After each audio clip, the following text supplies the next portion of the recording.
Okay, here we are. We're back. 19th podcast in the past 7 days.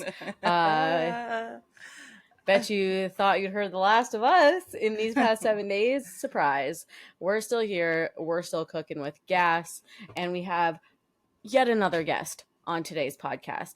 So, as you all know, we did run a giveaway with Circuit of the Americas for kind of like a dream weekend for two people to win, or one person, I guess, to win 2 tickets to the United States Grand Prix in Austin this year, with a bunch of really fun additions to that prize.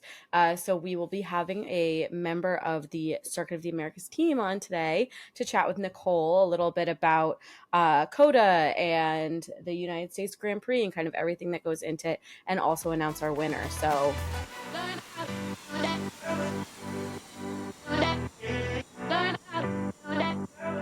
yeah, yay. We were going to be having Maggie Boyd, who is the Senior Manager of Special Projects, and fan engagement. To just kind of chat a little bit about what different weekends are like at Circuit of Americas and give us just kind of a more holistic view of what it's like to work at a racetrack.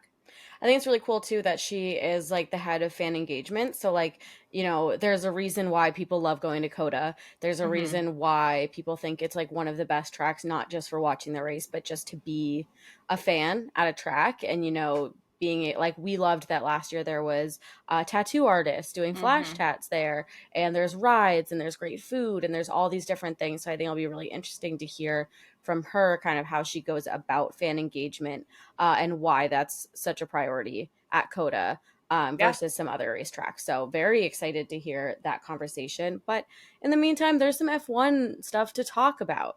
So because you're listening to TG1F, an F1 podcast with Kate and Nicole, we will be talking about it.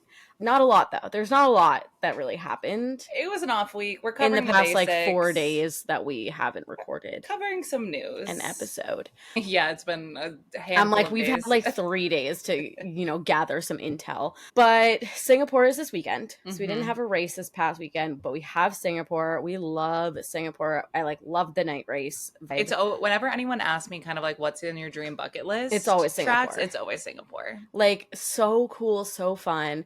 Also, as I was doing our menu research today, because we have our menu and then on the second side we do like about the race, about the track. Did you know that Singapore was the very first ever night race for F1? Wow, okay. Very fun. Ever. I'm glad it's still around. I know. So they created it. The first race was in 8, and it was the first race that they ever had at night. And I think it's probably because Singapore is like super grueling on the body. Like it's like absolutely insane. I think that it said there's like, it's like a rough street track. So like it's kind of grueling there, but then there's so much humidity that drivers can lose up to 7 pounds. I wish that was me on my commute today, because it has been so humid in New York. It's like 97% humidity. Well, you need to add some G-force. You have to add some G-force, like, Nicole. It is miserable. So I can't even imagine what it would be driving like. A car with an engine. I need to take Singapore off of my list. An engine like behind your back, just like laying down, not being able to move. I'd literally die. And who was it? Was it the other year that someone was like, or was it Checo's water wasn't working in Singapore last year or something? Literally a nightmare. I'd have been like, absolutely DNF me. Like, I'm DNFing myself. Don't call me. Don't come to my house. We're done. Can't do it. Not trying to do this anymore. That's why we're not F1 drivers. White flag, waving the white flag, get me out of here. But for the first time this year, I think we've heard from the Red Bull camp that they're actually worried. So basically, if they win the rest of the races this year, and there's not that many left, and they will have won every single race. Yeah, that's a new record. If it wasn't Max, it was Checo. Yep. So like unbelievable. But they did say that they are worried about Charles. Which is kind of crazy to say. Like, that's like, ooh, I got a little chill. I'm like, that's my man. Like, you should be worried. Like, he's coming for you. He's coming. He's out for blood. Don't count him out. So, like, yeah, very exciting for that. I see you put this note here. AlphaTauri is going to replicate Red Bull with a big upgrade. And actually, there's a lot more to that story of like AlphaTauri is actually changing around a lot of their structure to more closely replicate Red Bull. Like they want to become Mm-hmm. closer. So they're like actually going to be working out of Milton Keynes a lot more with like at the Red Bull factory and like very much closely replicating them. I mean, we talked about this a couple episodes ago where Helmut Marko was basically like, if it ain't broke, don't fix it. And why are Yeah. we trying to do two separate things under the same organization when we Yeah. could be dominant Yeah. back to back across the board? And so I think they're finally starting to realize that that's really the key to success, and Yeah. that It's not cheating because they're literally the same company. yeah. I So it's not mean, like when Danny comes back, I'm like, yeah, get him in a good car. get him in a Exactly. good Let's see him on car that podium again. again. That's what we need. That's what we need. It's what we Yeah, so deserve. excited to see what happens with AlphaTauri in Singapore and like if those upgrades are as Oh. successful as promised. So We'll TBD. see. Well, we're all always eagerly awaiting to see upgrades that teams are bringing to the table. Yeah, It's always overshadowed by another Max Verstappen win. So always. let's see So how we'll this see. weekend goes. We're just gonna see what Once happens. again, I'm coming into the weekend feeling hopeful, as I always do. Hmm. Let's check in on Monday and see how I feel then. We'll see. We'll see when we record this next week. More AlphaTauri news, and this kind of broke a couple weeks ago, but I don't think we covered it on the podcast because we were on hiatus Yeah. and things were happening. And then last week we had a lot to talk about. But Hugo Boss is going to be the title sponsor for AlphaTauri. They're coming from Aston Martin. We obviously know that they're an Aston Martin sponsor because we saw Lance in his gigantic suit last year at This the Hugo big Boss, suit.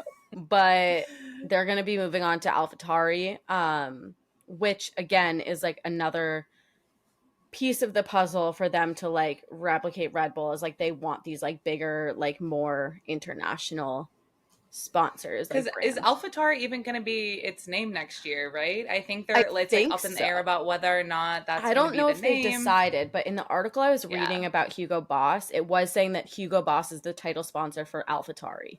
And like it'll still be Okay. AlphaTauri, but like Hugo Boss. Because right now on Aston Martin, I think they're just like a little logo on like the nose of the Hmm. car, where like for AlphaTauri, it'll be like much bigger. And so I think they're kind of cementing that Well, team as like the AlphaTauri is fashion like a brand. clothing brand. Yeah, Yeah. like a clothing brand too. So it'll be interesting to see how are they going to manage their show up to the track outfits. Are they going to be in big suits, or are they going to be in their AlphaTauri? It's I AlphaTauri on don't the know. top, Hugo Boss Hugo on the Boss on the bottom. bottom. Party in the front, business in the back. It's a slacks and party shirt kind of situation. Exactly. But something else I actually do want to talk about, like I'm going to skip down a little bit to talk more about AlphaTauri and just kind of like end our AlphaTauri talk after this. But Yuki is worried about his seat at AlphaTauri because Hmm. Franz Tost, I don't know, who is like the Toast. head of AlphaTauri right now, has been on record to say he definitely wants Yuki to be on the team next year and like he loves Yuki and like thinks he's done a great job improving, which we love. But Franz Hmm. is retiring at the end of this season. And the incoming CEO, Peter Bayer, says that he thinks that AlphaTauri needs to stop only developing young drivers and needs to take its team seriously and use only have experienced drivers. And he was like, Danny's Mm. perfect. Like Danny has the experience. He's what we need. He's already like shown a good improvement in the car for like the couple races he was in. We need two of those. So now Interesting. Yuki's like, I'm not a rookie, but I'm But also I'm not not. as Yeah. experienced as Danny. And so at one point there was rumors that Seb was going to come back. He said that's Find it not going hard to to believe. happen. Yeah. Yeah, like Peter Bayer was like, that's not going to be it. But now Yuki has even come out and he's like, I thought that I was kind of safe, but now I don't really know. And they're just going to make the Hmm. decision. So I'm really worried about Yuki. He's been It's doing so giving good very much too. giving Game of Thrones. You either win or you die, and I feel like with poor Yuki, he's fighting for his life. It's He Project has been fighting for Runway. his life. Yeah. One day you're in, and the next day you're out. Unfortunately, I I think I have high hopes for Yuki. I feel like, there he's shown a lot of progress, Yeah. and especially if they have at least Danny on the team, it's not like two Hmm. rookies. Like I guess like with Nick DeVries and Yuki, like that was a super young team, and because like Yuki didn't really have anything to teach Nick that much. Right. So, but I think between the two of them, I think Yuki should be safe. We'll see.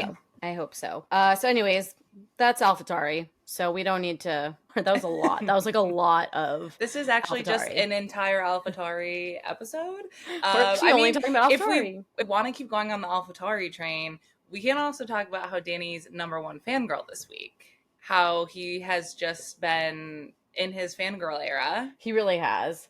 He is singing Olivia Rodrigo. He's singing Taylor Swift. He's just being iconic on the internet, and yeah, he's come a long way from only singing like doing his raps, wagon wheel or raps. And so I'm very glad to see he's transitioned into his pop fangirl era. Well, I was laughing because people were in our DMs when he was singing Driver's License, and they were like, ooh, eyeball emoji, like, do we think that like Heidi dumped him or something? Like, why is he singing this like sad breakup song? And I was like, girls, please.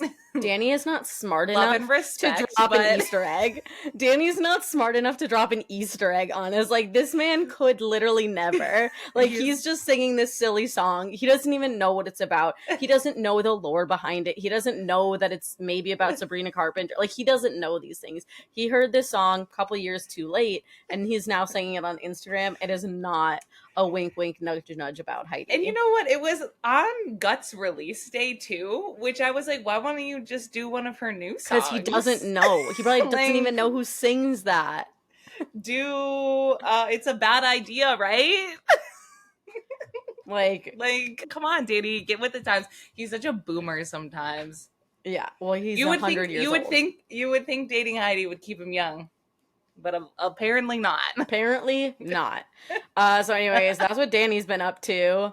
If we want to keep the AlphaTauri Red Bull train going, this is good. Let's just keep it going. The vibes are good. The vibes are going. So Checo's setting a record this week. There's so many records going on right now. There's record after record after record after record.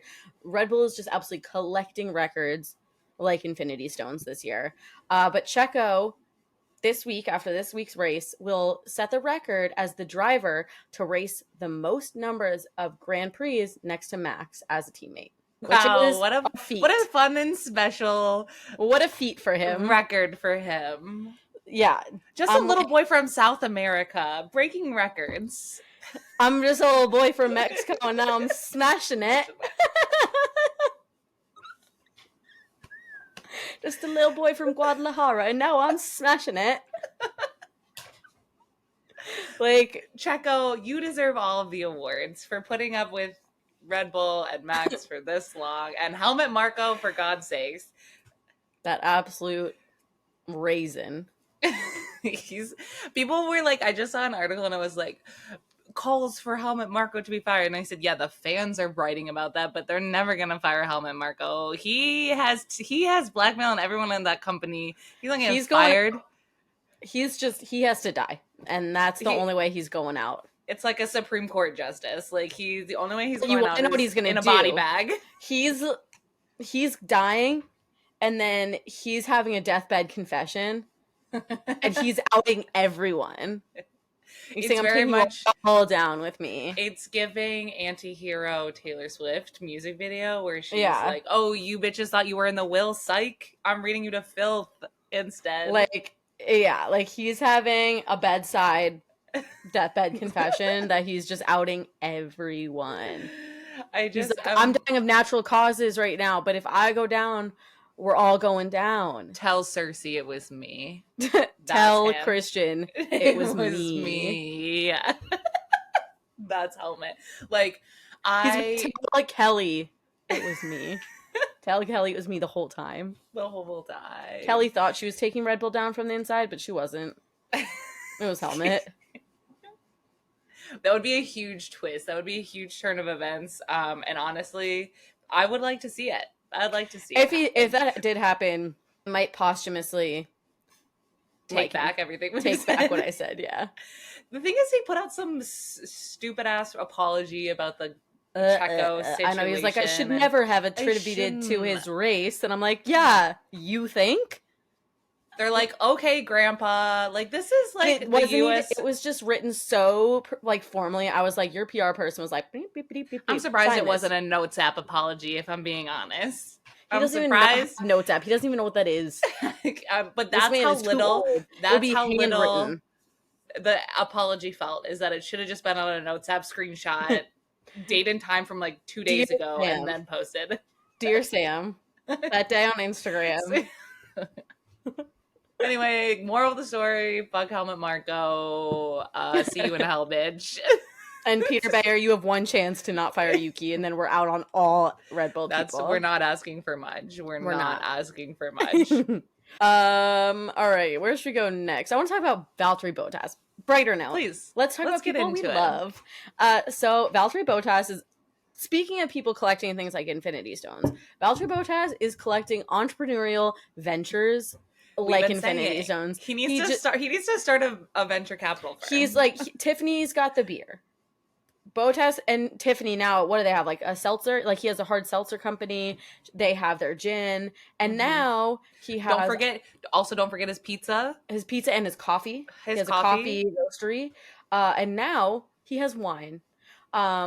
He said, my life's a party and you're all invited. Literally. So it's kind of like how Danny works with St. Hugo for like the DR3 wine. So it's a limited release wine called the Ayana Bottas Special Edition 2-pack. And it's a true collector's item. So it's sourced from a 6th generation family-owned vineyard in the premium wine region of McLaren Vale. First of all, weird. McLaren Vale, South Australia. So once again, Bottas like, actually, my birth certificate now says Australia. I forget what you've heard about me. Yeah, I'm in the witness protection program, and I'm actually Australian. Oh, yeah, actually, if you look at my records, it's been scrubbed. It does not say Finland anymore. But so the wine was brought together by Valtteri Bottas' passion for great wine and the know-how of one of Australia's best winemakers. So Danny better watch his back.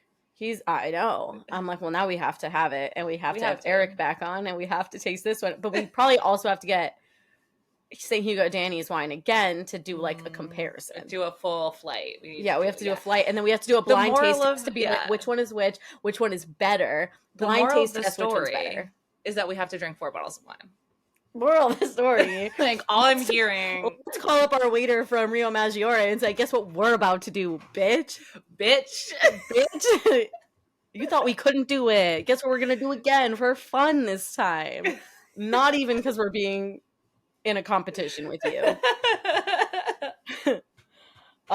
So yeah, he's entrepreneuring, Your Honor. He is entrepreneuring. Again, we gotta get him on for some business advice. We really do. A recurring segment with Bottas on the pod where he's coming in, he's telling us how to run business.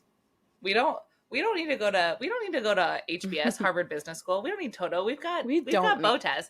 We need VBS, Valtteri Bottas School. That's what we need.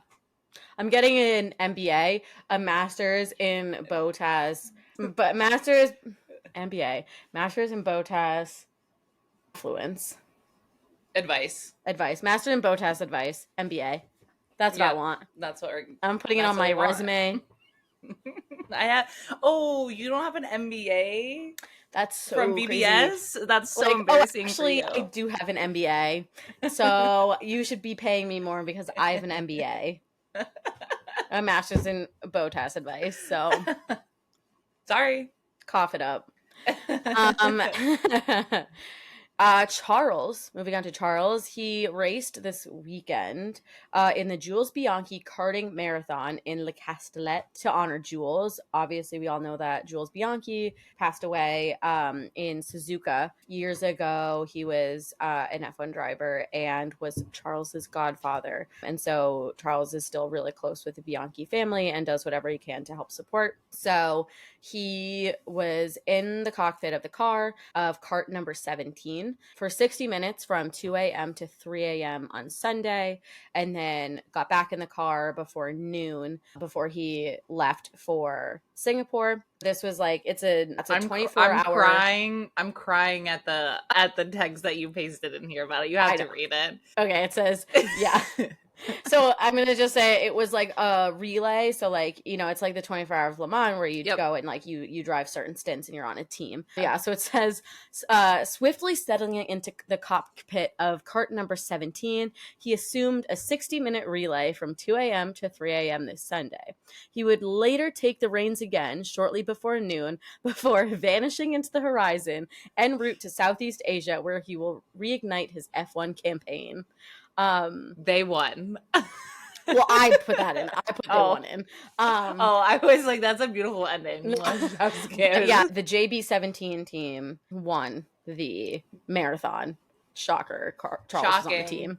They had an F1 driver on the team, so I'm shocked that they won. So you know what? They deserved it. I think even Yeah. if it was rigged, it doesn't matter. Everyone still had fun. yeah, and I feel like everyone wants Jules' godson to win. Like that's just like a fun thing. Whatever. They So- gave it to him. They handed him that win. So, anyways, that's what happened with Charles this weekend. It was actually cute because in the article it was saying he actually cleared his schedule for this like a couple of months ago when they announced that it was happening, and he cleared his schedule for it and like actually pushed off going to Singapore like an extra day so that he could stay and do that. It's Good really guy, cute. Charles. Good guy, Charles. We all know it. We love. Okay, a funny thing that happened this week is that George and Lewis were in ice baths together. Two dudes sitting in some ice baths 5 feet apart because they're not gay. And it was very funny because everyone noticed. So they're both sitting in these ice baths, which are literally storage bins. Like these are like bins that like I have my winter clothes in right now. Your brother has one in his. Yeah. He had one. He doesn't live there anymore, unfortunately. Okay. But For sorry. subject. Him But and Nick split an ice bathtub. I was there. It's literally like a storage container from Home Depot. It's like insane. But so they're sitting there and everyone's like, not George writing his name on his ice bath, like to make sure he knows which one is his. And people are like, George Russell's the kind of guy that definitely labeled all his clothes going to school. 100%. And it's like, I feel like it's just such a classic George. Speaking of classic George, always with the feet pics again. He's not sly. He's not sneaky. We know Carmen's photo. Yes. Carmen's photo of watching tennis on TV, and he just sticks his foot into the thing, and she's like, George wanted to be in this. Like, so he put his foot in. We see right through George you, and Taylor Swift foot fetishes. They're always having their bare feet out. Put the dogs away. I don't want to see them. Who let the dogs out? George. But also a fun little crossover in my life was that George and Carmen were at the Rugby World Cup. I know, I saw that. So fun. I know, and Nick and I both like sent the photo to each other at the same time. And we were like, what a weird intersection of our lives. He's looking so interesting with his new hair because it's like he has highlights. And like I'm like, you look so posh with your fluffy haired highlights. Posh. It's like more posh than when you had it like slick. Yeah. I kind of love it.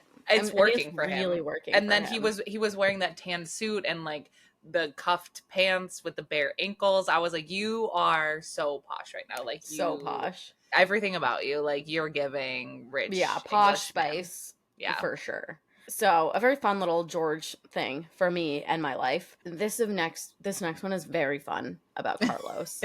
Carlos is really opening up, and he's been having a lot more fun lately, which I love for him. But he recently on the WTF F1 podcast, they Matt and Tom. No, it's P1 with Matt and Tommy. They left WTF1. Oh, sorry. I forget.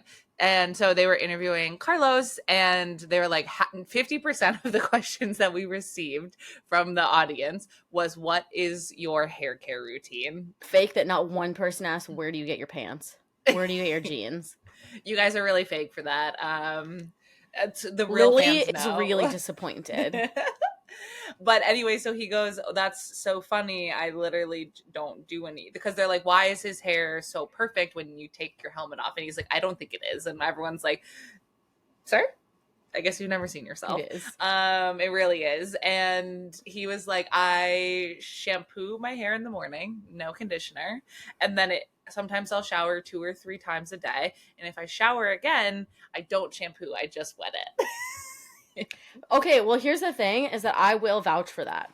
I'll vouch for that as a good hair care routine, because when I went to the hairdresser a couple of years ago, I was like, my hair is curly, but it isn't being curly Mm-hmm. anymore. And she was like, you should stop using conditioner because it really weighs your hair down. If you have like, because I have a lot of hair, but it's not fine, it's like more like medium. And she's like, but sometimes, especially if you're using the wrong conditioner, it can like weigh your hair down, and so it like takes kind of like the curl and like the volume out of it.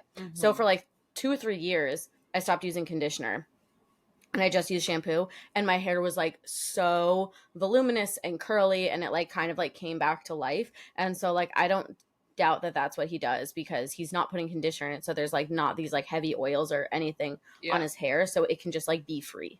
Yeah. So And be free it will be, because be free God it bless. does. God God bless. bless. Free at last, free at last. Let that hair be free at last.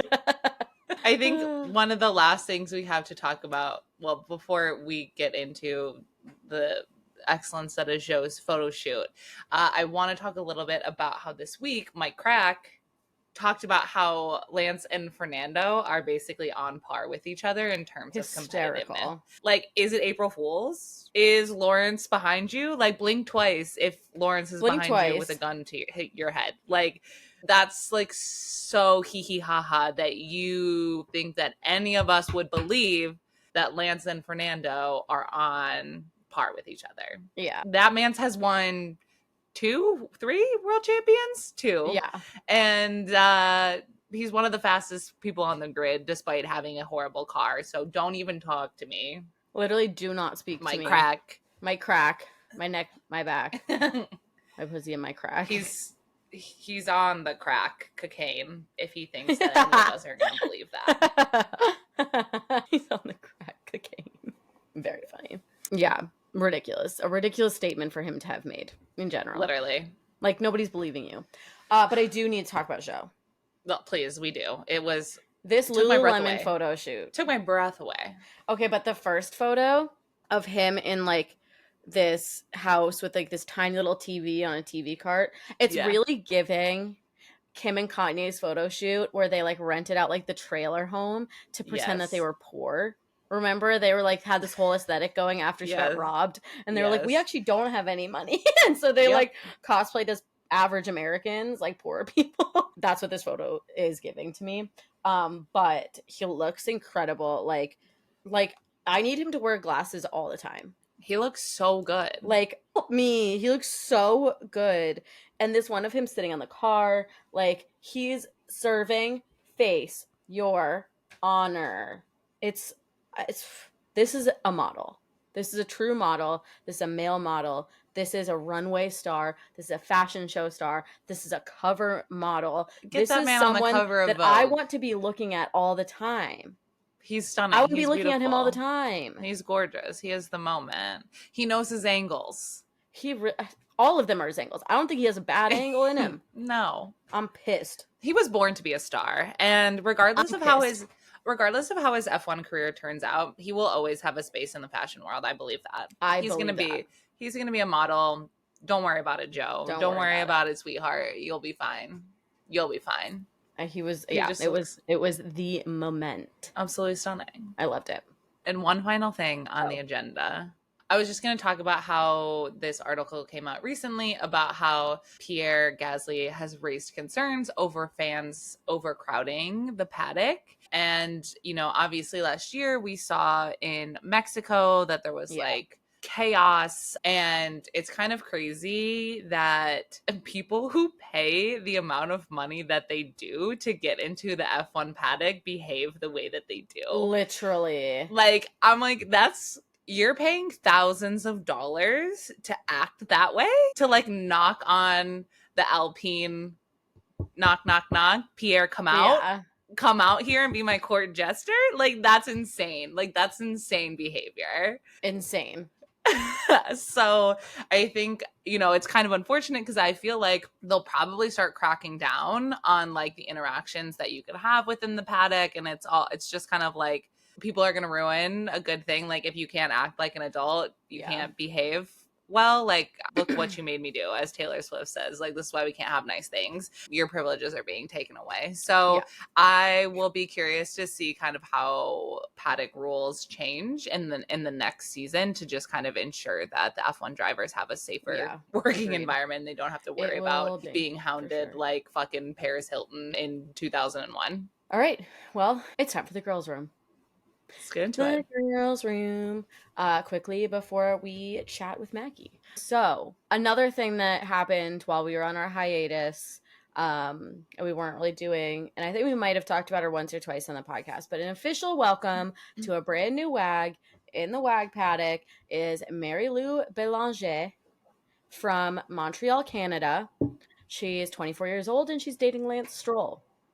She was born on November 12th, 1988, which is my mom's birthday, not the same year. 1988, 1998. Oh, 1998, you're right. I was like, But how is she 24 and born in 88? but my mom is also born on November 12th, so she's got a good birthday twin. She's a model. She works with like 300 agencies. She has so many modeling agencies in her bio. She's like Folio Management, MGM Models, Sutherland Models, Wilhelmina London, Select Models Los Angeles, Select Model Miami. My God, girl, have a few more representations. There's surprisingly not a lot about her online, which is very weird for like a young socialite who's like very popular in Canada. But she was on a reality show in Quebec called Occupation Double. It's similar to Love Island. And apparently she was well liked based on like our followers who like wrote in to tell us. Apparently she was well liked, but there was also obviously a lot of drama. It's a reality show. So that's all I really know about her. She and Lance have been like canoodling for a while. People have seen them out at like sporting events and concerts and on boats and hanging out around Canada. So I don't know. I mean, I think good for him. I'm glad he found someone. I also feel like love when people find someone from like where they're from. They're the exact same age. They're both 24. Lance And is that young? I think so. I don't know. This article that I am reading said 24-year-old dating 24-year-old. Lance feels older than that. Let's see. He is 24. October 29th, 1998. Really? Wow, Yeah. that's kind of crazy. I feel like he seems way older than 24. Yeah, so a couple years ago, you were really hating on a child. You, me, you too. Don't Yeah, point fingers. That's no, a communal because we. my least favorite was Roman Grosjean. I hated Roman Grosjean and you hated Lance Stroll, and that's how we divided it up. We both didn't like either, but that's how we divided it up. Fine, whatever. As in our first But episode, you know what? we It's said who's okay. our least favorite, and I said Roman Grosjean, and you said Lance Stroll. It's okay because I said it at the beginning of this year was the Lance Stroll redemption year. arc. Yeah. So his PR team's coming in hot. So, anyways, yeah, that's Mary Lou, and I don't know anything else about her. So she looks Great. like every other bitch here. She's like just very, very beautiful and blonde, and like has a perfect face. So what can you do? what can you do? Surprise! She's stunningly beautiful. Modeling agency. That's why. Yeah. So yeah, that's the girls' room. I didn't really look into anything else. Obviously, Carmen has been with George going all around. They were at the Rugby World Cup and they were doing things, but I didn't really. Kelly's been kind of bouncing. Kelly around was in New York Fashion Week. Okay, but did you see Lily's story with the drama? Hysterical. Yeah, I was like, you actually can never unsubscribe from this press list now. But Lily told us so. If you follow Lily Herman on Instagram, which you should, you'll have seen this. But for people that don't follow her yet, go follow her now. But I'll tell you about this because it was on her story, so it's gone.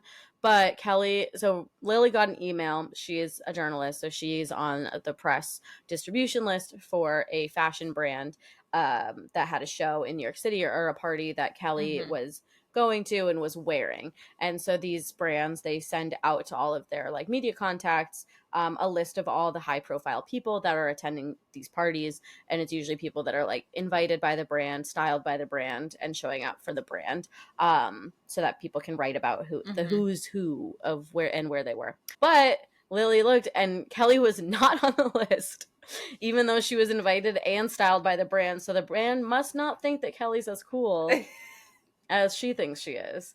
We obviously Yeah, saw some T. forced Yeah, that's paparazzi photos of Kelly, who calls the paparazzi on herself, allegedly, quite frequently. But, you know, it's just another instance of Kelly really trying to break into the US market as hmm a socialite, I guess. I don't really know what she like wants to be. So yeah, kind of giggling a little bit I know. about I that. was like, Lily, this is amazing. You can never unfollow them now. Like, you can never unsubscribe because, like, we need this. Yeah. So that's the tea. That's the tea. And now, stay Let's get tuned into to see if you and your best friend are winning a trip or to winning tickets to the Austin the Grand Austin Grand Prix. Prix. Here is Nicole's chat with Maggie. Let's go.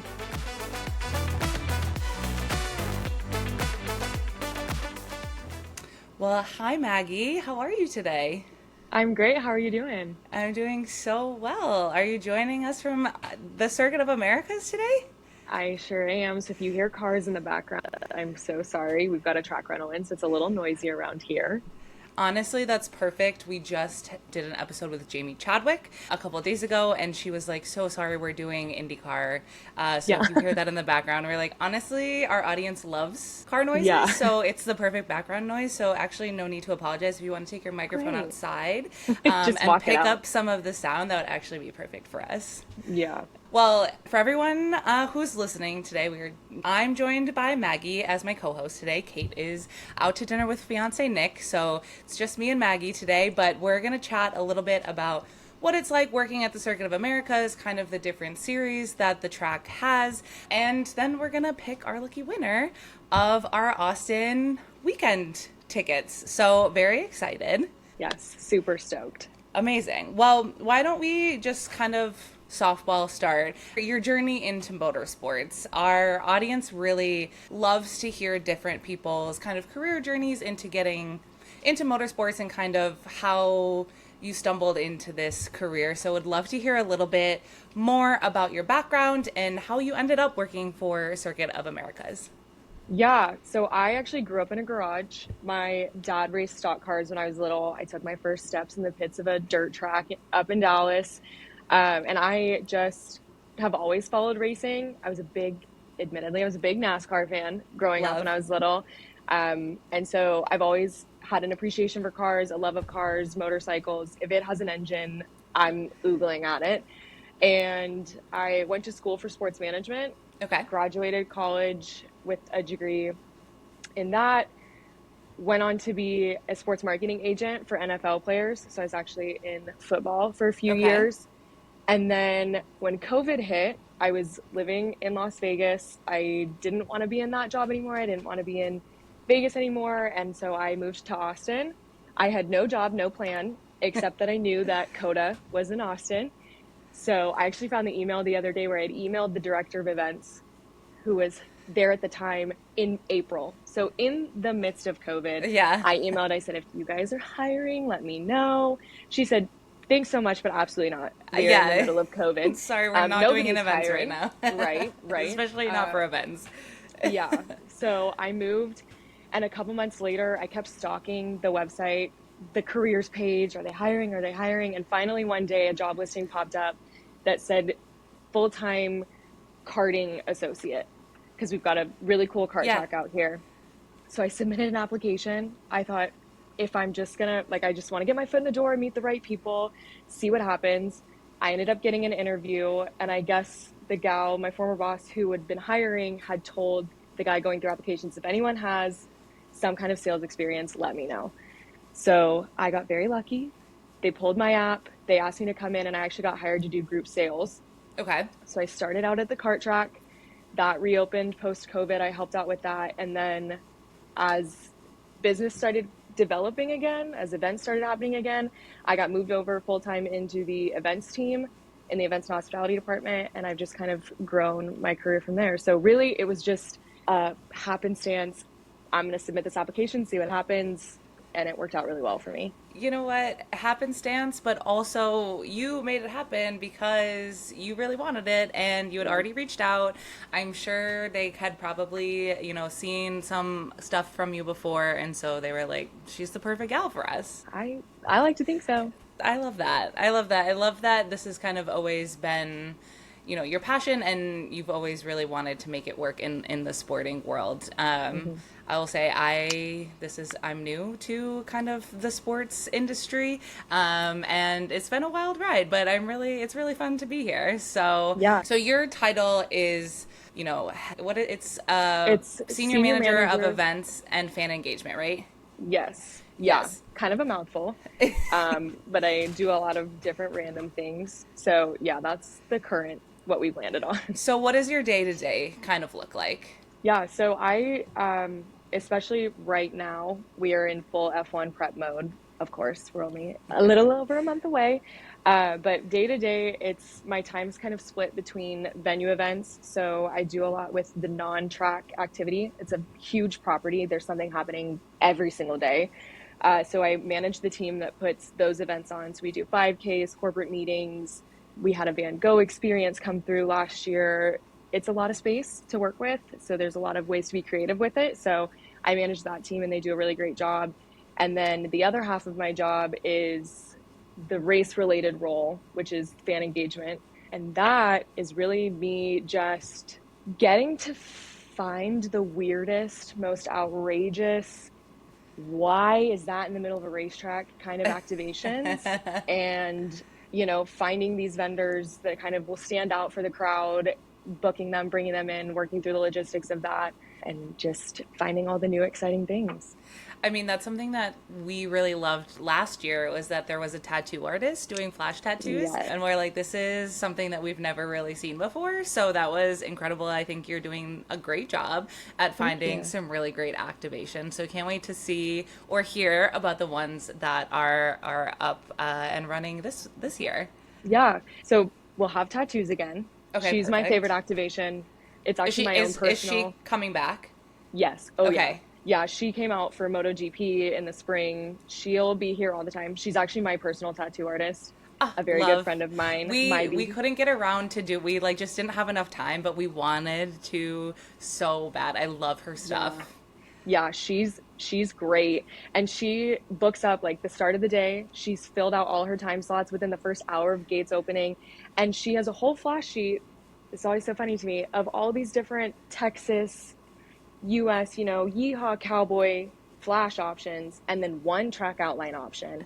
And she ended up, all but 2 of the tattoos she did during F1 were track outlines. That's so funny. We love the little cowboy boots. We were like, should we go get little cowboy boot tattoos? We love them.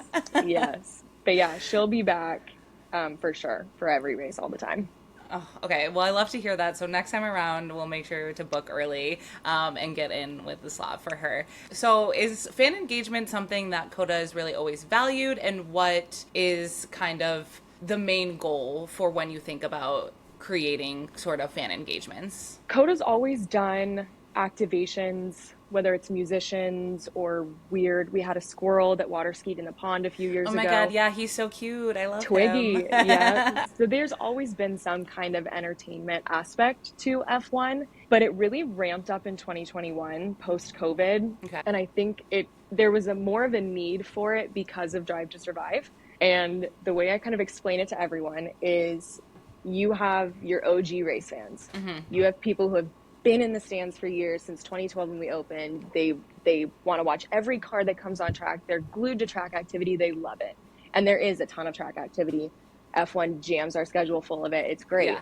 Then you have the fans who are new, and we love them because we're super excited for people to be into the sport, and into the drivers, but they are only there for their driver. Right. They're only there to watch, Max Verstappen on track, or Danny Rick in his cowboy hat. And so they're very fixated on those very small windows of time when the actual F1 race, whether it's qualifying, practice, when the actual F1 drivers that they love are on track. However, they're here for hours and hours and hours. You might get here in the morning, watch the practice session, and then you're going to stay for the Killers concert on Friday night. So you're there for a really long period of time, and we had to adapt to find a way to keep them entertained, because you don't want them to be bored. You don't want them to be sitting there miserable, hot. You want it to be a really exciting experience for them. So with the influx of all these new fans who, maybe don't have as a great appreciation for the Masters Historic Series, you got to keep them. And so it's just kind of turned into, how do I keep them engaged? How do I keep them from falling asleep in the grass in the GA area? I got to give them something to do. And it's been really fun to watch it grow because every year it's just adding more and adding more and adding more and adding something new and different. And so it's a really exciting position to be in, but it's like I said, it really has been since post-COVID with Yeah. the popularity of Drive to Survive that we've seen an increase in the need for it. I'm really curious kind of how this came about. Obviously 2020 was a rough year. I don't remember. Did COTA have a race in 2020? I don't remember. No. Okay, so I feel like, was this something that at the start of the 2021 season, you guys kind of sat down and were like, okay, we're expecting this influx of new fans, or was it something that maybe you got feedback from some of the fans who had attended? What was kind of the push to increase engagement like that? I think it was just that we were bracing ourselves Okay. for the influx of fans because we had seen that our ticketing for that year was increasing from years past. We were gearing up to start setting our own records, let alone F1 records for attendance. And so it was kind of looking at that and realizing, oh man, there's a lot of them coming and they're going to be here for a long time. So Yeah. I think it was just, and I think we got a ton of new staff in after COVID, a ton of new people around here that had fresh perspectives on it, that have all different backgrounds of event planning and different, facets of the industry. And so I think having the new people come in with a fresh view of it really Yeah. helped kind of drive that engagement piece of it. That makes sense. Okay, switching gears a little bit. Mm-hmm. COTA obviously is not just an F1 track. There are many different series that come through the Circuit of Americas. So, how do weekends at COTA differ from series to series? Great question. We have what we consider our major race weekends, which is the F1 weekend and MotoGP weekend. And those two weekends in and of themselves are completely different. It's a totally different fan base, different size, scope, scale. So those weekends, even the major race category, those are very different. But I mean, we have everything from club racing that comes out and it's anyone with their kind of spec car wants to come drive on the track, they can come do that, to we had Moto America in this past weekend, which used to be a sub-series of MotoGP, and they've now broken out into their own independent series, which is really exciting to have them out here as a standalone series this past weekend. And we got about 3,500 plus race fans out, which is great. Yeah. So our track rental schedule really ranges where we'll have maybe 40 cars on track for a track rental that weekend to, we'll have Ferrari Challenge that comes in and brings in thousands of guests. So it's a very wide range. It takes a lot of different teams to put these different events together, but it's really fun to watch it go from, smaller track rentals to all of a sudden there's hundreds of thousands of people at the track in one weekend. So I'm sure. And do you think about like fan engagement differently for these weekends? Are some, I'm assuming the F1 weekends are much more packed with activities for other people to do versus, weekends where it's kind of this classic car racing series where those people are there to race cars. They don't necessarily need that much extra engagement, but it is your job. So I'm sure you do something for those people on those types of weekends. So what does that look like for you? Yeah, well, some series will bring in their own entertainment. So Moto America brought in some of their own vendors, so I'm off the hook on those weekends. I focus the fan engagement mostly on MotoGP and F1. Okay. Just because they are so large scale. But we do a lot of I have a lot of vendors that are local that when a track rental is coming in and they say, hey, I'm looking for a digital caricaturist, or I'm looking for massage therapists or something. I do have a list of local vendors that we'll bring in to make those experiences better. And then we have a great program, COTA Cares, which is not so much fan engagement, but it's driver and team engagement when we do have those smaller track rentals where we'll hand out popsicles or do a lemonade stand. And it seems small, but it makes a big difference for those people who are spending the weekend out there, to just let them know we're excited for them to be here at COTA. We hope they're enjoying their weekend. Let us know if you can do anything. So that program's new in the last 3 years, and we've seen a lot of really positive feedback with it. So we're always looking for ways to make it, just like one step up. If you're going to spend the weekend with us, yeah, you're here to drive your car and have fun, but what can we do to make it a little better? I love that. That's so special. I love creating moments for Hmm. people to feel super valued, and like, you know, they want to come back because they just had such a memorable experience. And I can say for certain that's how Kate and I felt at COTA last year. So doing an excellent job. What has been one of your favorite activations that you've been able to bring to the circuit? My tattoo artist. Tattoo. Okay. I Yeah. mean, it's so good. Yeah. It's definitely the best. Like, it's so Austin. It's so American. Like, I just loved it. It was so Hmm. fun. Again, she had such great flashes that I was like, man, I need to get over there. I need to Yeah. get to that side of the track to do this. So for everyone who's going this year, like, scope her out immediately. Like, Yeah. maybe even send her a DM beforehand. We'll post her at, and just get in touch with her, even if you're in town before. Book Yep. an appointment with her because she's Absolutely. wonderful. Yeah, she's great. But yeah, so the tattoos, they're always my favorite just because she's a good friend of mine. But we, I had this little gimmick last year where next to the tattoos, I had permanent bracelets and it was a link by Lou. So it was getting to get linked kind I of love that. thing. I think my favorite activations are the ones that people, it doesn't just last long enough on your Instagram story. Mm-hmm. It's not just, oh, this is really cool. Let me take a picture for my story. It's the stuff when you can take it home with you Yeah. and like look at my tattoo that I Yeah, have from F1 what's more or permanent than a tattoo you got at an F1 race? exactly, or look at my permanent bracelet or look at this jacket that I bought or whatever. I think it's stuff that lasts.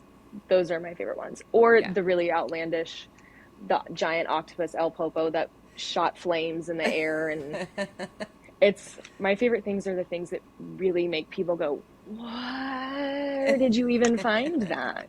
Yeah. Those are my fave. That's so fun. How do you suggest fans get the full Coda experience in a weekend? That's a great question because it is such a massive property. So Yeah. you want to make sure you hit everything. But I think my biggest recommendation, especially for like a 3 day grounds pass holder, would be to just sit at a different turn every day. I would, my favorite personal spot to watch in the GA lawn is turn six. I love turn six. I love the S's. And then if you could do turn six on one day, turn one on another, and then the infield on the last day. Mm-hmm. So I think the best way to get the experience is to see as much of it as possible and get the different views. And then no matter where you are, there's some kind of village or fan zone in that space. You can spend that whole day hanging out at that area. And that way you can cover three, major sections of the property and get the most out of the weekend. Yeah, because correct me if I'm wrong, but it's something like what you can see 75% of the track from almost anywhere that you're sitting. Is that Yeah, just about. that's true, right? So yeah, I Hmm. feel like it's Austin is one of the better tracks in that there's not really a bad seat in the house. Hmm. And so to be able to have the opportunity to kind of bounce around your different corners is really special. Yeah. And what's a can't miss attraction during a COTA race weekend that if you only had time outside of all of the racing that you were watching to visit one outside of the tattoos, what Right. would it be? The tower. Okay. The tower observation deck, I always recommend it. You cannot beat the view from the top of that thing. You get a full 360 view of the track, plus a view of downtown and all of the surrounding land. I think it's one of the coolest views in F1. I think it's a really unique opportunity for people to get above the track and see the Mm-hmm. whole thing at once. So I always recommend the tower for sure. And is this something like we didn't get to the top last year, but is it slotted? Do you wait in time? Do you buy tickets? What's kind of the thing to know about the tower situation? It's ticketed, so Okay. anyone can buy a ticket at the base. You just walk down, you follow the signage for it, walk down to the base, they'll get you a ticket and they'll send you the top. It is closed at some times. For private events, groups will buy it out, but for the most part, it's open and accessible, and I highly recommend it to anyone that's there that weekend.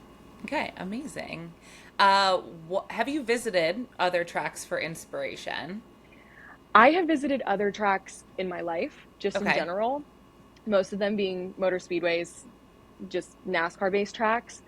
So I haven't had a chance to go to a different F1 track for inspiration, but I actually pull most of my inspiration from festivals. Okay. Uh, I spent a lot of time on TikTok after Coachella and EDC and Lollapalooza, scrolling through, going, "What do they have? What do they have?" And not a single person in my life is safe from being put to work. One of my best friends was at Monza, and she texted me very innocently a photo of the racetrack and said, "Look where I am." I said, "That is so good. I'm so excited for you. Also, can you send me a picture of literally everything that they have going on?" Same with, I had my brother went to Coachella and I put him to work. I'm like, "Can you just take pictures of all the cool things, all the photo ops and the activations?" He's younger than I am. He goes, "Okay, well, what's an activation?" I said, "Oh my gosh." Oh my God. Okay. Okay. So nobody in my life is safe from being put to work if they're at a major event anywhere in the world. I love that so much. I mean, you got to put your people to work. That's what they're there Exactly. for. How Exactly. else are you going to draw inspiration? You're just one person. Right. You need more people to bring that to I you. need boots on the ground. Exactly. Okay, well, outside of that, what is a track that you've really enjoyed visiting that you thought, had a decent fan engagement situation outside of F1? I, hmm, It's a great question. I actually am going to shout NASCAR out at our own track. Okay. Their team, because we do NASCAR, this was year two of NASCAR, and they come in and take over the whole property. And their fan engagement team is bananas. They find the most outlandish things that I never in a million years would dream up. And so it's fun when they come in. I've actually straight stolen ideas from their team. They had canine stars at NASCAR last year, and I went to the race director and I said, "You've got to give me the contact information for those dogs right now." I'm So begging.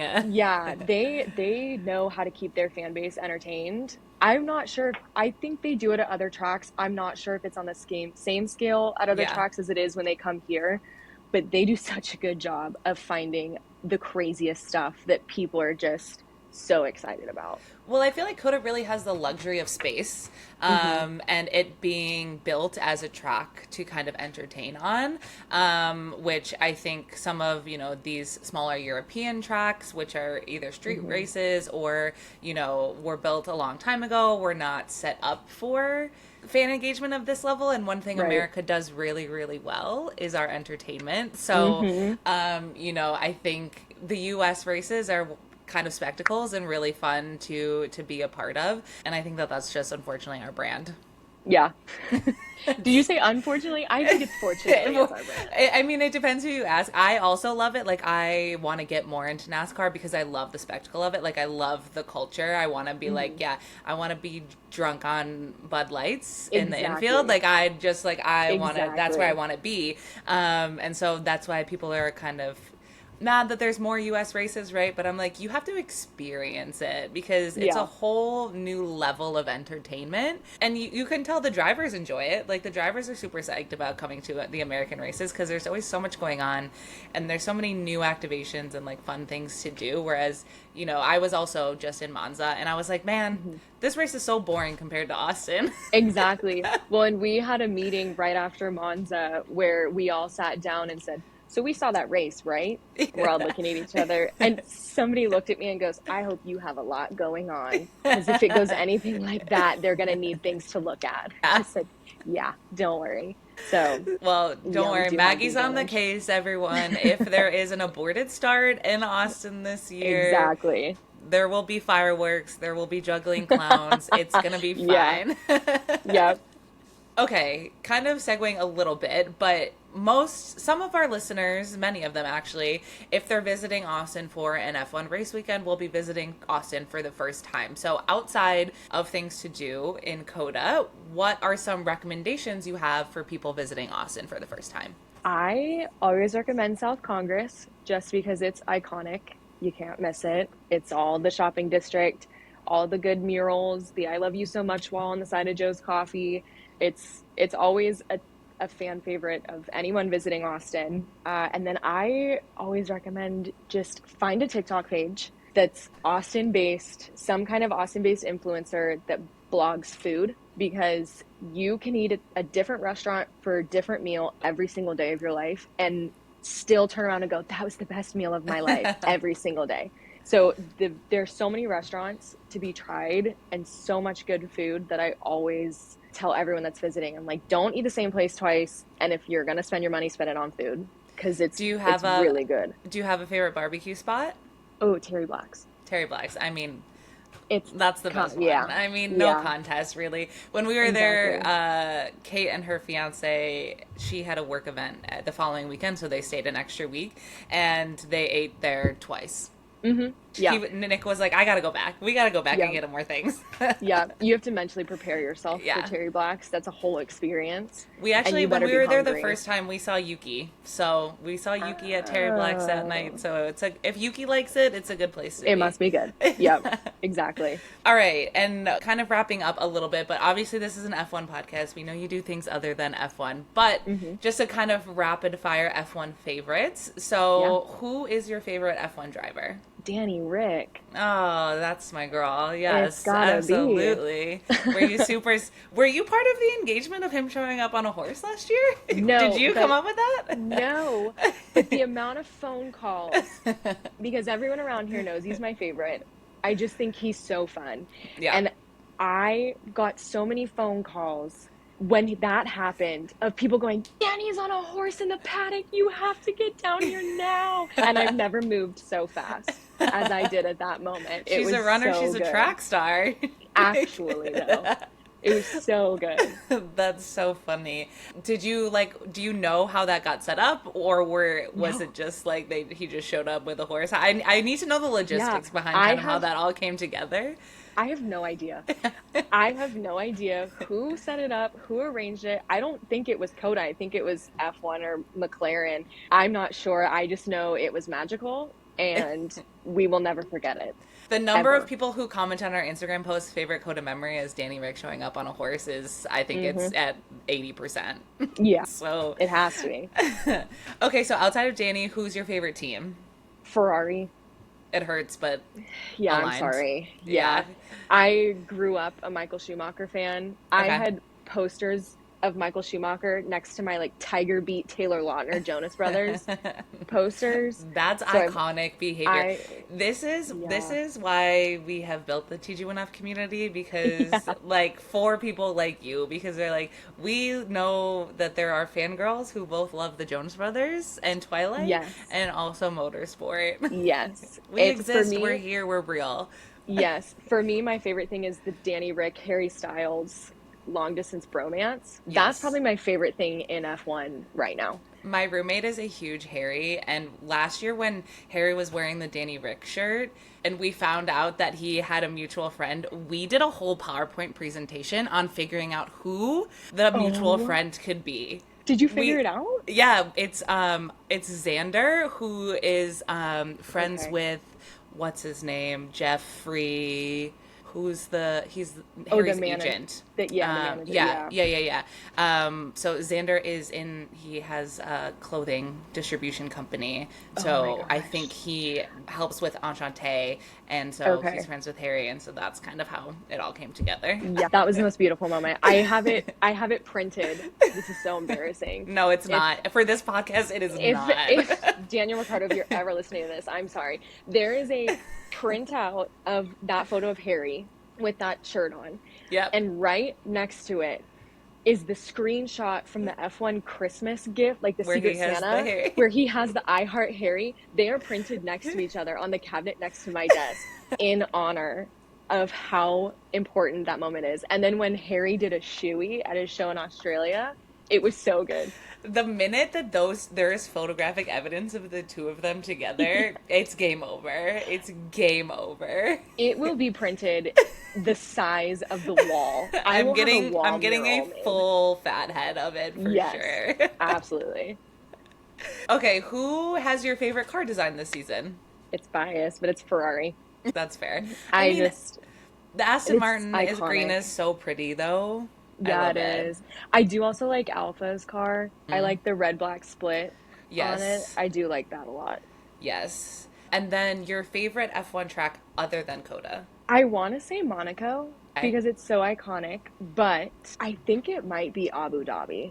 And I think that might just be because of where it falls on the schedule, where it ends up being the last race. Yeah. And, you know, last year and probably not this year, it won't be as exciting as it was in 2021. But I like the night race, and that track is Yeah. a little unhinged. So I do really enjoy Abu Dhabi I races. also, it is the track where they do Secret Santa, and that is my favorite Mm, F1 content understandable. thing that Yeah. they do. So Yeah. that's so fair. All right, well, it's time to pick a winner. Amazing.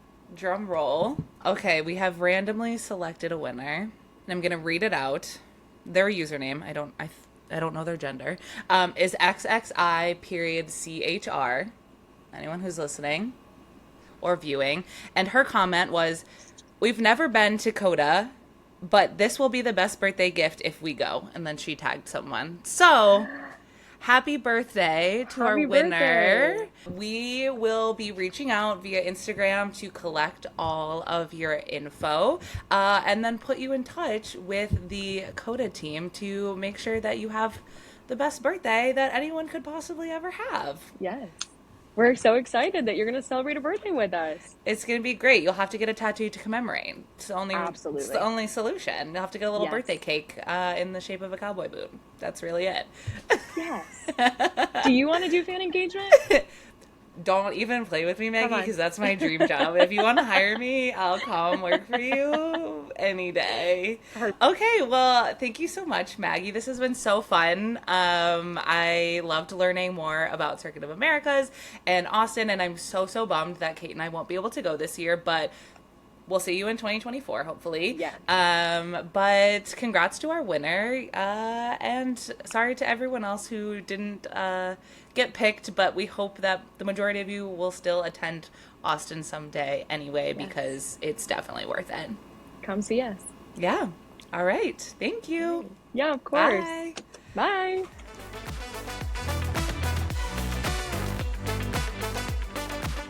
All right. Well, thank you, Nicole, for that lovely conversation. I'm sorry that I missed it. It was great. It was fun. We had a good chat, and next time you'll be able to join us, hopefully. Hopefully, once my life stops being a fucking disaster. But so excited for our winners to attend the Austin Grand Prix. They're gonna have so much fun. So we'll be sending you guys some swag from TG1F as well, so you can be We'll our in touch. eyes and ears on the ground. Because obviously we can't go, so we want you to go in our place and be the TG1F reps while you're there, if you are so willing. And if you don't care and don't want to do anything, that's okay too, because this is your prize. But before we go, I realized we did not do a Manifest Minute last week, which is the first time in a long time we haven't. Yeah. It felt really weird. But we do have a Manifest Minute this week, and this one is very important, very special. So if you are someone, I hope you're not, but if you're someone that usually skips past Manifest Minute or stops listening around now, I beg you to please continue listening and put your full manifesting power behind this one, because it's really special to us.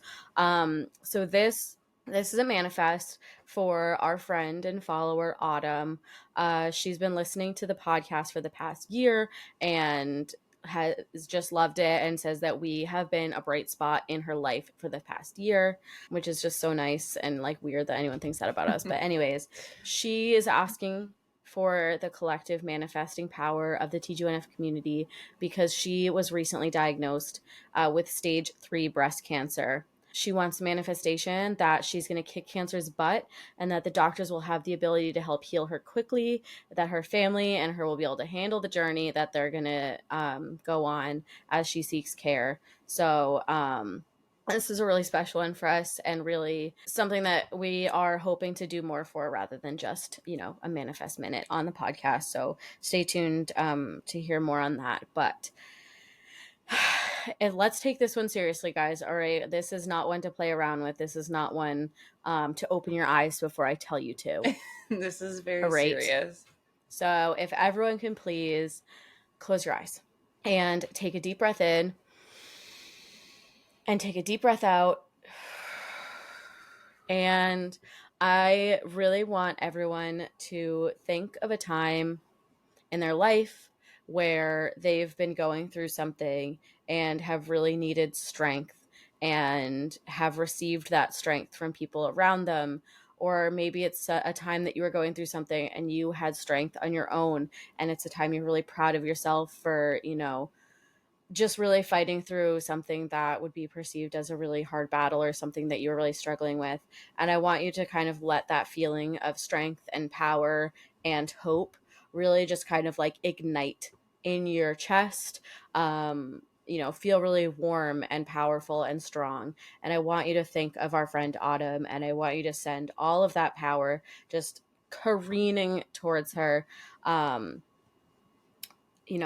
Autumn is a friend of the podcast. She's a fan of the podcast. She's part of this community. And, without every single person in this community, we would not be able to be here and doing these things. We would not all know each other or be able to harness this power of manifestation. And you know how, powerful we think this is. And we want to do everything that we can to help her and support her and really just send strength not only to her but her family, and to the doctors that are caring for her, and to everyone that will have an impact on Autumn's journey. I think we are heading into the season of autumn, and I don't think that is a coincidence. I think that this is something where we're heading into your season, Autumn. We're truly heading into autumn, and I think that is a perfect time for you to really draw strength and power and hope from the universe. This is your time, this is your season, this is all for you, and everyone in this community is thinking of you, and we know you're going to kick cancer's ass, and we're sending strength to you and to your family and to everyone supporting you on this journey, as are we. And I think if everyone listening to this podcast can just, move forward in this week, and if you know someone who is going through something, just send them a little bit of positivity, a little bit of hope, a little bit of strength and courage and love, and just surround the people that you love with love. Call people in your life and tell them you love them, and just kind of bring this sense of strength into your life, however that manifests itself for you into your reality. And just keep Autumn and her family in your thoughts and prayers if that's something that connects with you. And I don't really want to end this because I just want to keep it going. But yeah, everyone just please manifest and think and send love this week and all the weeks moving forward. So if everyone can please seal this very special, very important manifest minute in with a deep breath in and a deep breath out, and blink your eyes open. And like I said, so very well said, Kate. Thank you. Very beautiful. And yeah, I think the best thing that we can all do this week is just send some love out into the universe and be there for the people in our lives. Yeah. And if you need someone to be there for you too, then don't reach be afraid out to ask and just tell someone that you need them, because sometimes people don't always know when the people in their lives are struggling. So yeah. And like I said earlier, we're hoping to turn, our supportive Autumn into something outside of just a manifest minute. So we'll keep you all posted, and hopefully Autumn can continue sharing updates with us on how she's doing. But Autumn, we see you, we hear you, we love you, and we are sending all of our positivity your way. So thank you all for listening. Until next week, when hopefully we're back to regularly scheduled programming. You won't have to hear from us. We'll see you on the internet. Bye. Bye.